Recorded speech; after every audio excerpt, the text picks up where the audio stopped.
प्रचंड गर्मी के चलते पुरी जगन्नाथ मंदिर के रत्न भंडार की गणना रुकी। अब जून के बाद होगा बाकी काम। हरिद्वार अर्धकुंभ 2027 को लेकर तैयारियां जोरों पर। इन परियोजनाओं पर करीब 31 करोड़ रुपए की लागत आएगी। भीषण गर्मी के बीच काशी के मंदिरों में किए गए खास इंतजाम। भगवान के साथ भक्तों को हीट वेव से मिलेगी राहत।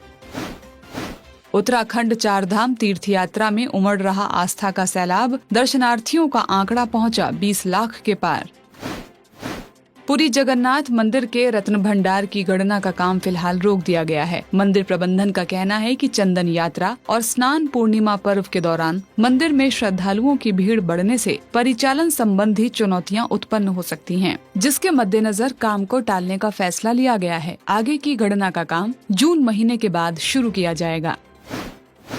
हरिद्वार अर्धकुंभ 2027 की तैयारियों के मद्देनजर विकास कार्यों की रफ्तार बढ़ गई है। लोक निर्माण विभाग धर्मनगरी के विभिन्न क्षेत्रों में फुटपाथ और आंतरिक सड़कों के नवीनीकरण का काम कराएगा। इन परियोजनाओं पर करीब 31 करोड़ रुपए की लागत आएगी। प्रशासन का कहना है कि अर्धकुंभ में आने वाले भक्तों की सुविधा और सुरक्षा को ध्यान में रखकर ये काम कराए जा रहे हैं। भीषण गर्मी से बचाव के लिए काशी के मंदिरों में खास इंतजाम किए गए हैं। कूष्मांडा मंदिर में जहां गर्मी से राहत के लिए माता का चंदन से श्रृंगार किया जा रहा है, तो वहीं भक्तों के लिए फव्वारे लगाए गए हैं। जबकि काशी विश्वनाथ धाम परिसर में धूप से बचाव के लिए जर्मन हैंगर लगाए गए हैं और श्रद्धालुओं को हीट वेव से बचाव के लिए ORS और ग्लूकोज वाला पेयजल उपलब्ध कराया गया है। उत्तराखंड चारधाम तीर्थ यात्रा में आस्था का सैलाब उमड़ रहा है। शुरुआती एक महीने के अंदर रिकॉर्ड 20 लाख से अधिक तीर्थयात्री चारों धामों में दर्शन कर चुके हैं। वीकेंड पर दर्शनार्थियों की संख्या 1 लाख को भी पार कर रही है। सबसे ज्यादा श्रद्धालु केदारनाथ धाम पहुंच रहे हैं। राज्य सरकार ने सुगम दर्शन और सुरक्षा व्यवस्था के कई इंतजाम किए हैं।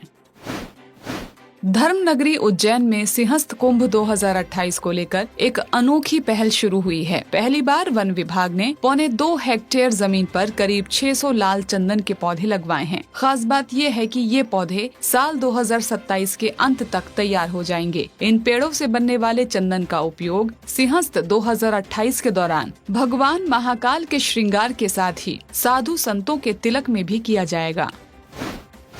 अयोध्या धाम में 17 करोड़ 72 लाख रुपए की लागत से भव्य लवकुश पार्क का निर्माण होगा, जिसमें पर्यावरण संरक्षण और आधुनिक तकनीक का एक अनूठा संगम देखने को मिलेगा। कचरे से कला की थीम पर आधारित इस पार्क में शहर के कबाड़ और स्क्रैप मेटल का उपयोग कर रामायण कालीन प्रसंगों और भगवान राम के पुत्रों की वीर गाथाओं को जीवंत किया जाएगा।